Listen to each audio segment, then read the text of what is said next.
Hey friends, Andrew Marotta, Surviving and Thriving, Leadership Sparks. And I'm here on the beautiful campus of St. Joseph's University in Long Island. And I'm about to be part of the Long Island Educators Summit here.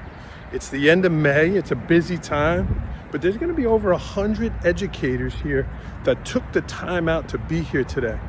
So whether it's spring, whether it's summer, or even going into next year, make sure, regardless of your role, that you are carving out time to grow, to professionally learn, to connect with other people.